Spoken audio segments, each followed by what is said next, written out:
I think the fact that I'm here at all representing Knight Frank is quite a big deal in terms of our digital transformation.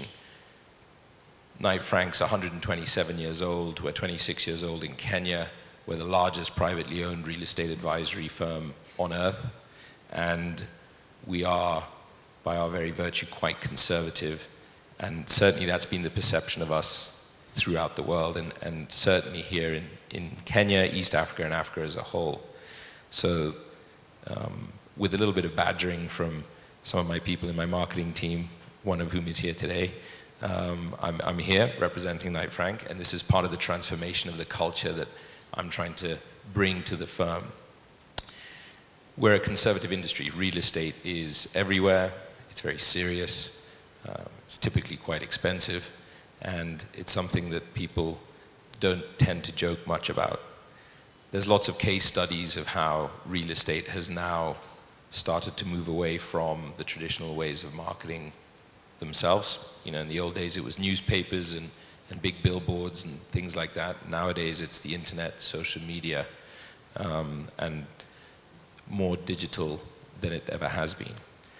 However, in addition to the changes we've been making in transactions and marketing, things like client relationship management systems, which can tell you who the most likely buyers are for your property as soon as you put in the metrics that plug into global platforms. So if you're selling Safari Park Hotel, you go in, you put in the information and say, you know, it's a hotel of this size, this is how much the owner wants for it, these are the specifics. It plugs into a global distribution system, and it spits out 20 names that say these are the people who are likely to buy this, no matter where they are in the world. And that's the kind of thing that we've been doing more and more of. However, I think what's more important than that is around how we are dealing with our landlords and how we're dealing with the planet. So if I start with the landlords briefly, you know, we're very big on transparency, something that I've brought into Knight Frank here in Kenya, and I'm pushing across the African continent with my seat as the chair of the steering committee, is around transparency and systems and dashboards for our owners. We've been bringing down things like emergency procurement costs, you know, which is something that a lot of people don't think about. Something goes bang on a Saturday night, it's 2 in the morning, your property manager calls somebody, they come in and they fix the problem. On the surface, that seems logical. However, a lot of people take advantage of such systems and are using them to their advantage. This is something that we're using the digital platforms to move away from. Providing transparency, providing monitoring, it's removed a lot of cost from our landlords. So that's part of what we're doing. However, I think what's more important is the sustainability side of things. Historically, and you know, we follow the trends that, let's say, South Africa, then Dubai, and before them, Europe, have set the path for.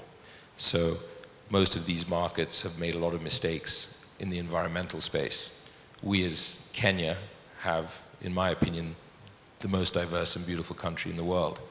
We need to be careful how we treat it, and we don't want to make the same mistakes a lot of our predecessors have made in other markets.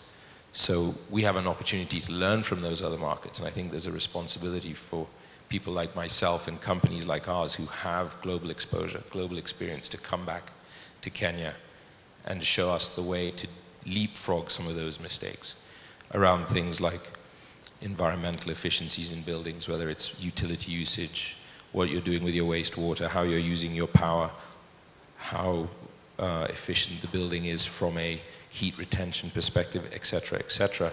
All of that feeds back into the bigger government system of infrastructure and utilities. So if you're saving water at the tap, you're saving water at the mains, and you're saving water throughout the country. Same with power. So, you know, we have a responsibility, those of us, even if you're shy like I am, who are in the limelight, and also the brands like ours, the big brands, have a responsibility to set an example of how to do things better. Those of us with the privilege of having been overseas and worked overseas and learnt overseas, and that they're plugged in at a high level, and also have the responsibility of, you know, the eyes of a lot of younger people looking at us for leadership. We have a responsibility to set the example and do better. And a large way to communicate with that community is the digital space. hence why I'm here this evening, hence why we've been changing the way we do business, and I think that's the reason a lot of us are here this evening. And that's about it. So I just want to say thank you again to Alphonse and the organizers for having me. Thank you to all my peers who are here. That, like Margaret said, there's too many to name. Hi, Margaret. So thank you. Alphonse, back to you.